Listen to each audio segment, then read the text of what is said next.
Finally, President Obama and Speaker Boehner meeting at the White House yesterday to talk about the fiscal cliff, neither commenting about the meetings. Earlier this morning, we spoke to Erskine Bowles, who is co-chairman of the President's Deficit Commission. Here's what he had to say about the progress of the fiscal cliff negotiations.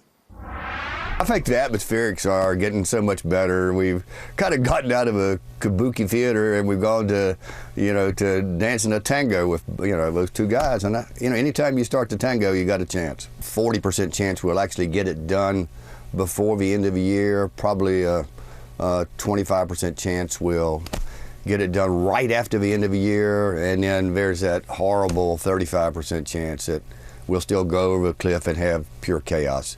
But I think the chances of getting it done now are better, and I think that's what's key. Both sides have indicated a willingness to compromise, but Joe, what's interesting there is he did say 40%. That's a little better that the odds are we get something solved and don't go over the cliff. But he's still looking at a 1 in 3 shot that we end up going off the cliff. So it's that part in the middle that's kind of evened out a little bit. Okay, let's get to our guest host for more on the fiscal cliff negotiations. Joining us now for the rest of the show, Senator John Thune, who is a chairman of the Senate Republican Conference, a member of the Budget, Commerce, and Finance Committees, and the third-ranking Republican in the Senate, and tall. Great suit.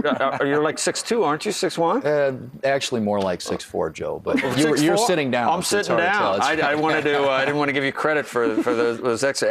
Anyway, you cut. I like the cut of this man's jib. Anyway, Senator, you have made the point that the debt ceiling is another place where the GOP might have some leverage. You heard Senator Corker. Does that speak to you? Does that make sense to you to give on the 2% and then use the debt ceiling to really extract some entitlement cuts? Well, ideally, Joe, I think what we'd like to see is a deal right now that includes a restructuring of entitlement programs. That's what drives federal spending. We can't solve this on the revenue side.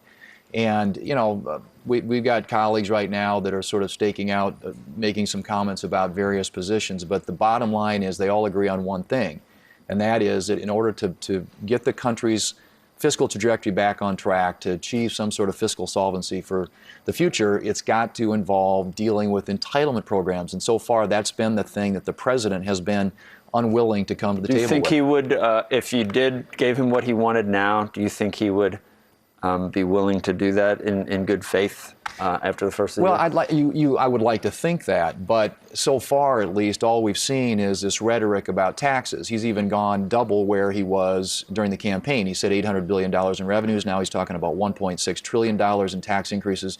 The president seems to have an obsession with raising taxes.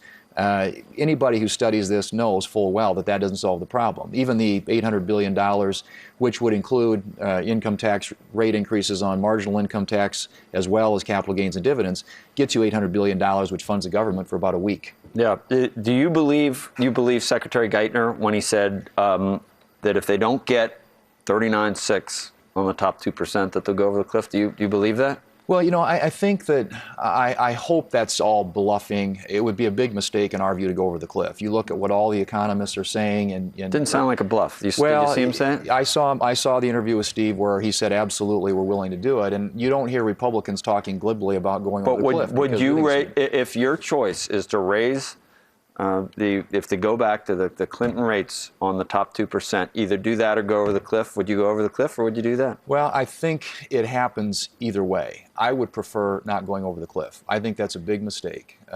If you look at what that means, so you'd say, for the economy, then you'd vote for something that goes back. I would vote for something that would address the issue and solve the problem, which really is we've got to reform and restructure these entitlement programs, which is why it's so important that the president come to the table with a plan. Republicans are at the table saying we're putting revenues on the table, which is a hard place to go for most Republicans. But the president hasn't met us there with what he knows and what we know ultimately has to be fixed. Could you get to $1.2 trillion in revenues if it meant you got the spending cuts you were after right now?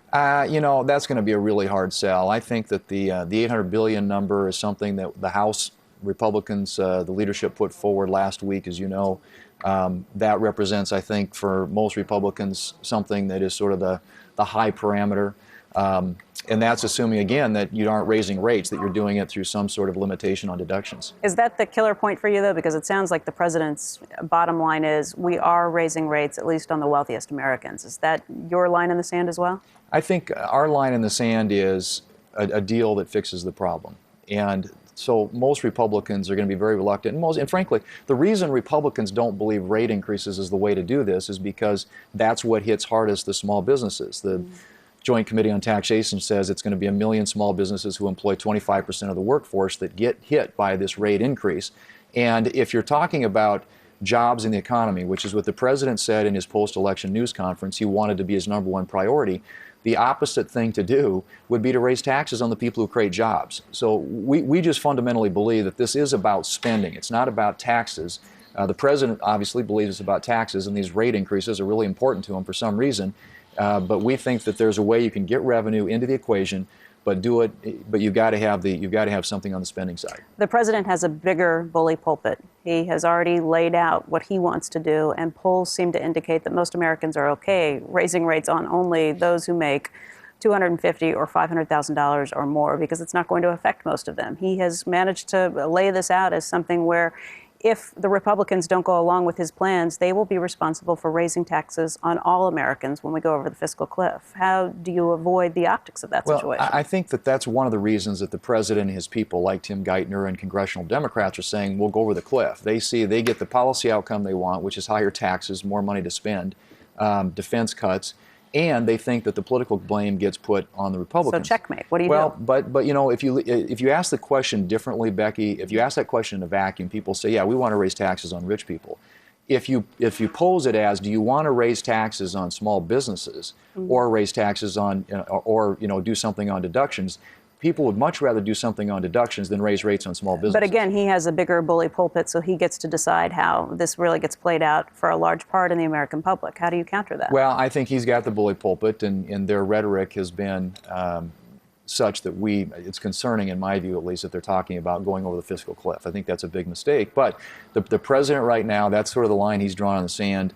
We hope that at least he's going to draw a line in the sand, that he'll come to the Capitol. And I'm glad to hear at least there were some discussions yesterday with Speaker Boehner and talk about a, quote, balance plan, which he's always said he wants. But to have a balance plan, you've got to have these entitlement programs in there. But what's the balance? Is it 1-to-1 in cuts? Is it 1-to-3? Well, the president himself during the election said 2.5-to-1.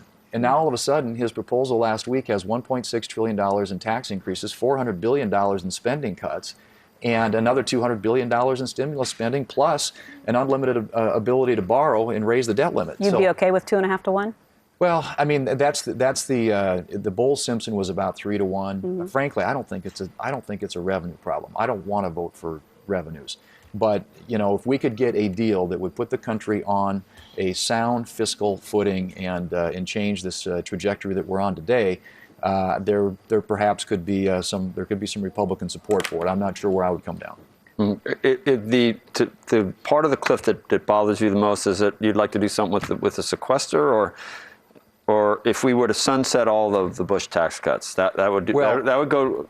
Republicans want to get rid of the deficit. That almost cures the deficit if you let it. And that was the rates that we had at one point, and they were supposed to sunset eventually. I guess there's never a good time. But what if they all sunset and you didn't do the sequester? Would that be if you didn't do the sequester, and you're talking about allowing the rates to go up on everybody, on everybody. Well, then you're talking $800 billion, and that's a 10-year number, remember. Right. So you're talking about $68 billion next year. It increases the revenue in the out years.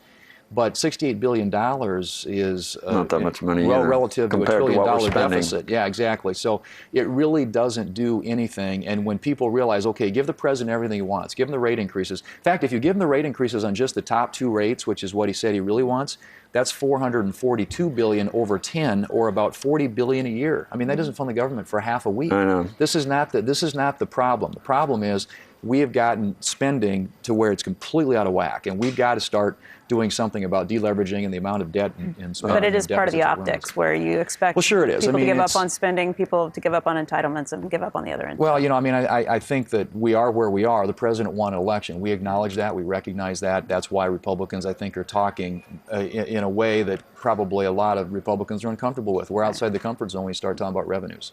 Now, if there's one good thing about the fiscal cliff, evidently it's increasing Big Mac sales. risk because that must be people Yeah. buying anticipation of That's the right. fiscal cliff. That's a good point. Senator is going to be with us for the rest of the hour. If you have any questions, go ahead and send them in to us at squawk@cnbc.com.